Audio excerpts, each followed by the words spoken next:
Merhaba arkadaşlar. Bu videoda sizlere oldukça popüler olan ve daha önce hiç kullanmayanların çok merak ettiği Würth motor temizleyici sprey hakkında bilgi vereceğim ve daha sonra bu ürünle kendi aracımın motor temizliğini yapacağım. Önce ürün üzerindeki bilgileri inceleyelim, ürün hakkında konuşalım, sonra temizlik aşamasına geçelim. Evet, şimdi ürün üzerindeki bilgileri inceleyelim. Binek araç, motosiklet, makine ve çim biçme makineleri gibi tüm motor tipleri için uygundur. Motor üzerindeki yağ, gres ve inatçı kirleri temizler demiş. Özelliklerine bakalım. Motor aksamında bulunan hiçbir parçaya zarar vermez. Motor temizliğinin yanında motora parlak görünüm ve koruma sağlar. Üstün içeriği sayesinde motor üzerindeki yağ, gres ve inatçı kirleri hızlı ve kolay bir biçimde temizler. Çevreye zarar vermeyen ozonla dost itici gazlar içerir.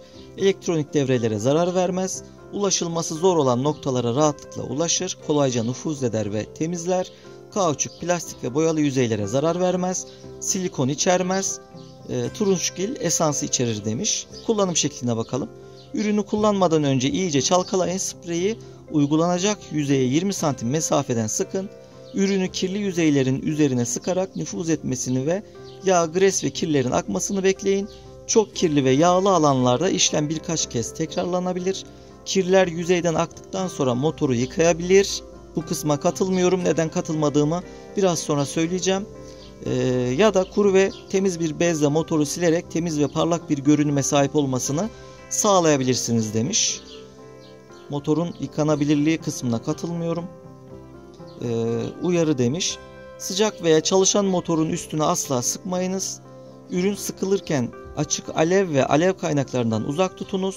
Ürünü sıkarken kesinlikle sigara içmeyiniz. Ortamda yeterli havalandırmayı sağlayınız. Ürünü direkt güneş ışınlarından uzak tutup serin ve kuru yerde muhafaza ediniz demiş. Son kullanma tarihi.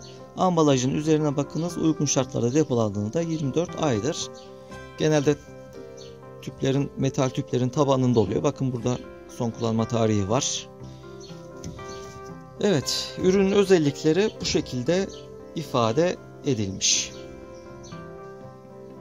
Evet, şimdi az önce ürün üzerindeki bilgileri okurken kullanım şekli kısmında katılmadığım bir yer olduğunu söylemiştim.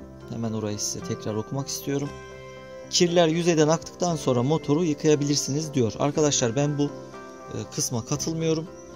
Nedenine gelince. Bakın, otomobil beyni EKÜ'nün soketleri var. Yine bakın, sol ön far grubunun soketleri var. Yine burada kenarda bir soket var motorun ön tarafında. Bakın burada sağ ön far gruplarının soketleri var. Yine aşağıda bir soket daha var. Manifoldun üzerinde mutlak basınç sensörünün soketi var. MAP sensörü.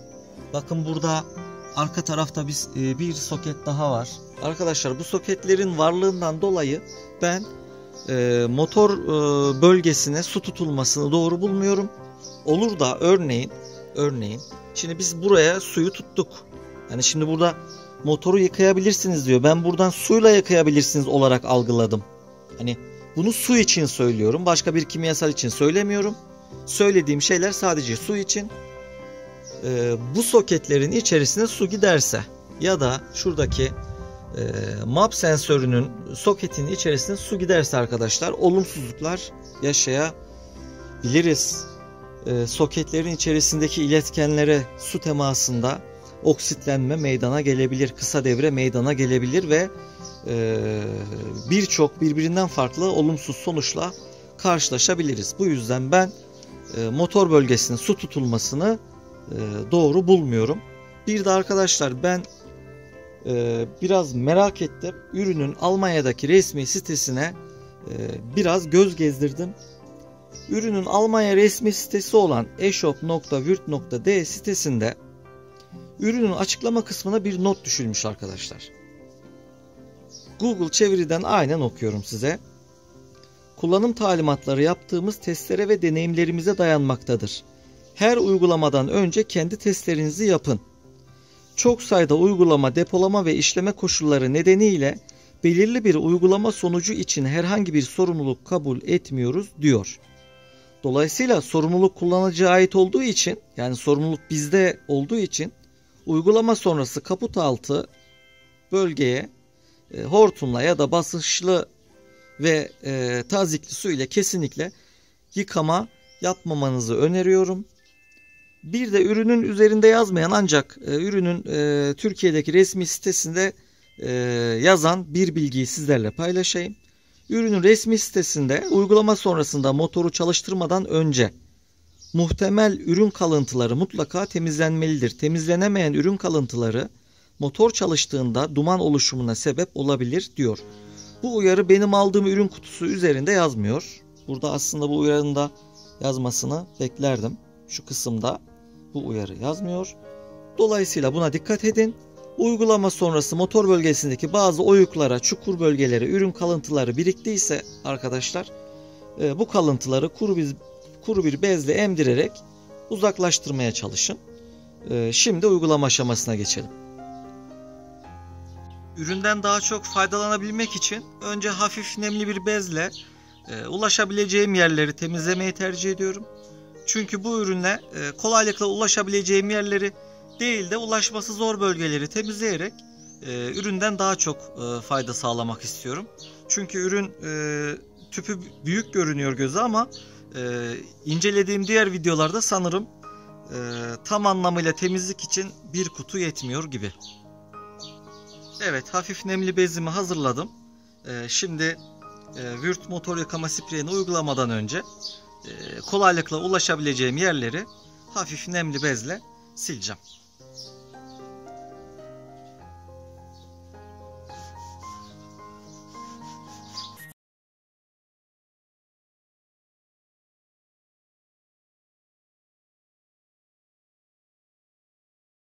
Evet, hafif nemli bezle yüzeysel silme işlemini gerçekleştirdik.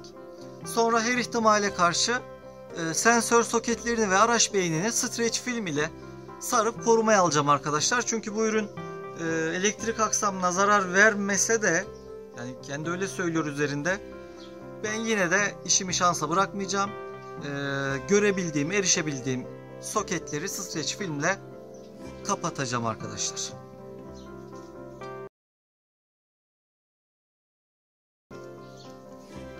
En önemli kısım burada araç beyni.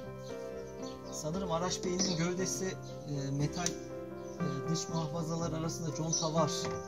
İçerisine herhangi bir sıvı girmesin diye, ama soket kısmı açıkta. Soket kısmını özellikle kapatmak istiyorum. Veya daha pratik bir yol varsa yorum kısmına da yazabilirsiniz. Bu şekilde kapatalım.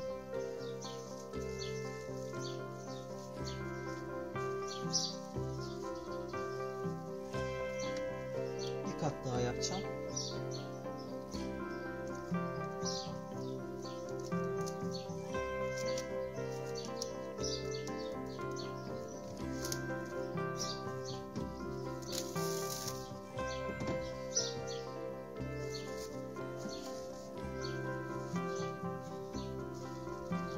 Yapabildiğim kadarıyla aracımın ekisini, beynini kapladım. Şimdi arkadaşlar şurada bir map sensörüm var. Manifoldun üzerinde.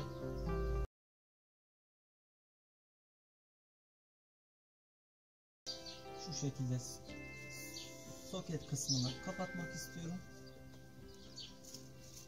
Map'ın manifolda girdiği yerde yumuşak bir conta var zaten. Ama soket kısımları korumasız. İşte bu yüzden, yani ben bu kimyasaldan tedirgin oluyorum. Suyu düşünemiyorum bile. Şu arkadaki soketin üzerine de kapatacağım.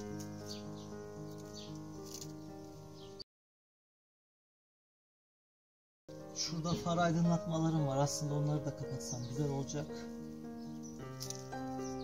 Onları da hadi kapatalım. Bir kat yeterli sanırım. Bu arada bu ürünü ilk kez uygulayacağım. Yani hiç deneyimim olmadığı için biraz acemice bir uygulama olabilir. En azından daha önce hiç kullanmayanlar varsa bir fikir sahibi olabilir. Şuradan da bir soket kısmını kapatıyorum. Evet, kapattık. Ürün üzerinde yazdığı gibi tekrar bakalım. İyice çalkalayın ve uygulama yüzeyine 20 santim mesafeden sıkın diyor. Hemen çalkalayalım. Evet, çalkalıyorum.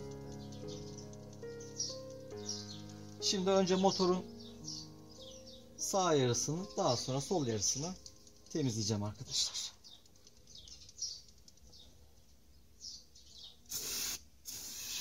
Bayağı tazikli akıyor.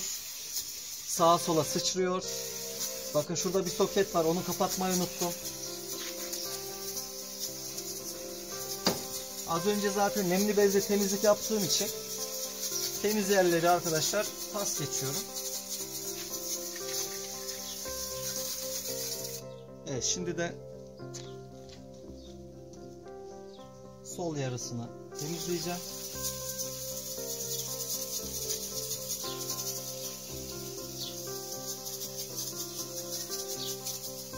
Sinek ilacı gibi kokuyor.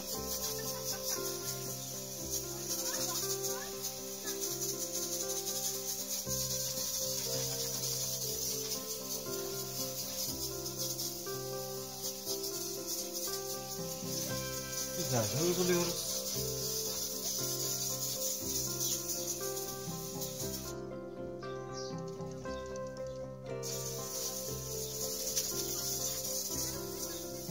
Evet, arka planda rahatsız edici sesler geliyor, farkındayım ama yapabileceğim bir şey yok.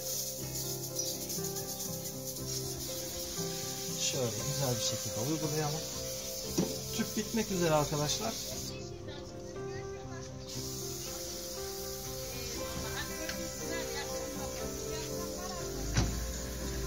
Evet, uyguladık. Ürün bitti. Şimdi kuru bir bezle silerek parlatacağım arkadaşlar. Kuru bir bezle ürün kalıntılarını silelim. Biraz parlak görünüyor gerçekten. Plastik kısımları parlatmış. Bayağı bir parlak görünüyor. Şöyle yapabildiğim kadar.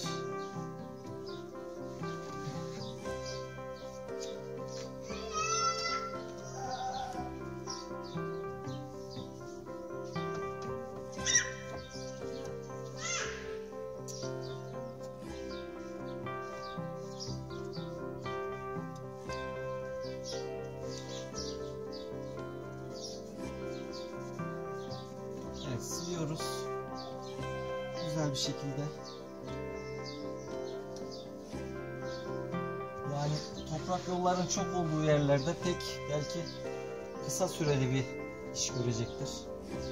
Ama şehir hayatında olan kişiler için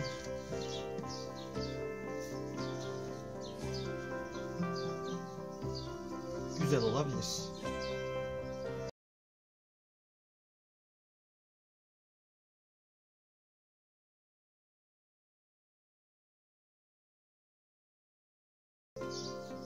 Özellikle şu yağ dolum boğazı mı, kapağı mı neyse, burada ürün kalıntıları bayağı birikmiş. Burayı güzel bir temizleyelim. Hatta kapağını açıp temizleyelim.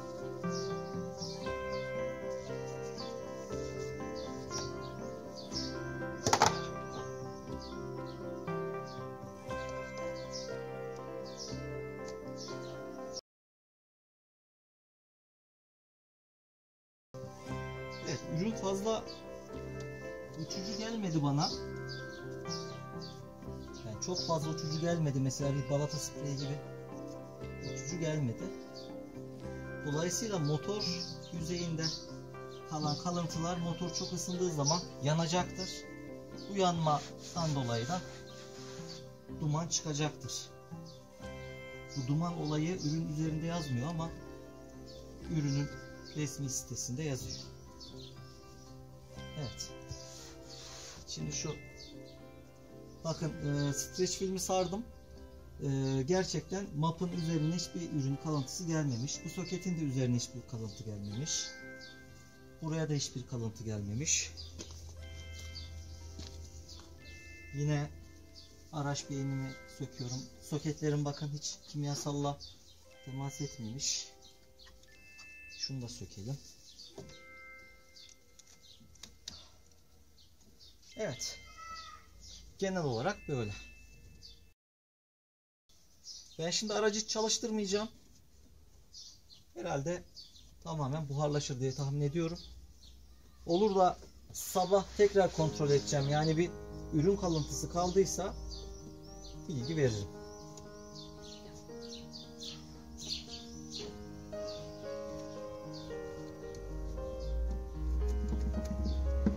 Arka planda yeğenim Tuna'nın sesleri geliyor.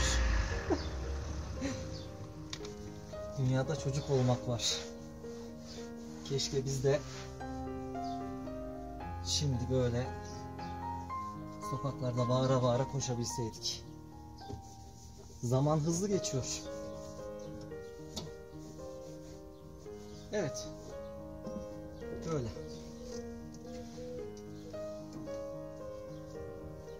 Şöyle size göstereyim. Genel olarak şöyle bir bakın. Temiz görünüyor, değil mi?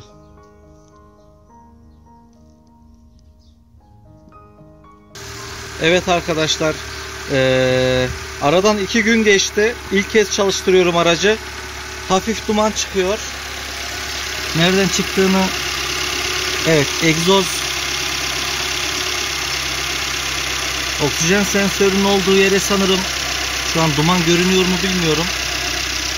Şöyle umarım hafif duman çıkıyor.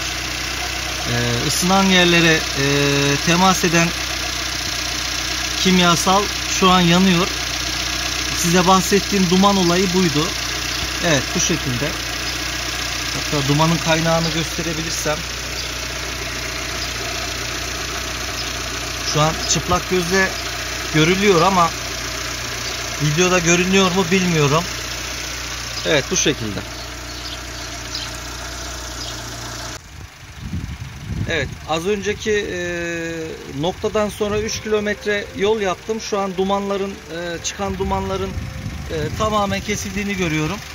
Dediğim gibi ürünü uyguladıktan sonra biraz duman çıkabilir. Bu uyarı ürünün üzerinde yazmıyor. Yalnız Türkiye'deki resmi sitesinde yazıyor. Buna dikkat edin. Bu şekilde. Evet, motor yıkama işlemini gerçekleştirdim. Bayağı güzel görünüyor. Ömrü ne kadar gidecek bu temiz görünümün çok merak ediyorum. Umarım uzun süre kullanabilirim bu şekilde. Zaman ayırıp beni izlediğiniz için teşekkür ederim. Videomu beğendiyseniz kanalıma abone olarak bana destek olabilirsiniz. Hepinize sağlıklı günler diliyorum. Hoşça kalın.